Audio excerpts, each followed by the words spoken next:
It's an effort to save more lives. The CDC says construction workers face the second highest suicide rate of any industry in the U.S. Well, now some of the area's biggest companies are teaming up to bring that mark down. Joey Vaca shows us how.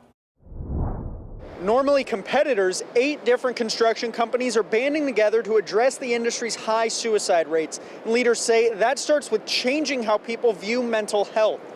We will win the challenge of mental health when we reduce the stigma, when we make reaching out for help okay. The leaders of these companies announcing today they're partnering with Lines for Life and organizing a peer group in the Construction Suicide Prevention Partnership.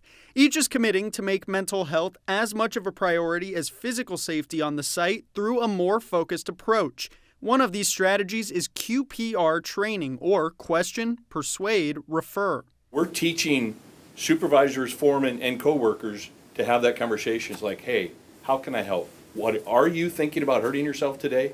And being open about that, because you're not going to suggest anything. You're going to open a door that you can probably save their life. Company leaders say the industry has a leave your problems at the door mentality, but when people are struggling, that mentality has kept workers from supporting each other. That's what we're trying to stop. Is the first thing is we need to openly talk about it and talk about how this is a problem. Talk about how we need to make a change, but let people know that we have people that have gone through this, that are there to help. The group has also launched the Construction Care Line, a free crisis and support line tailored to construction workers. The people that are answering the line are not just 988 workers, but they've had a little more training. And they actually have some scripts that have been studied and trained to them on how to speak like a construction worker. So it gives them a little more insight on what life on a construction site is like, the specific problems they may be facing on a job site, and also helps talk to them as if it were a colleague.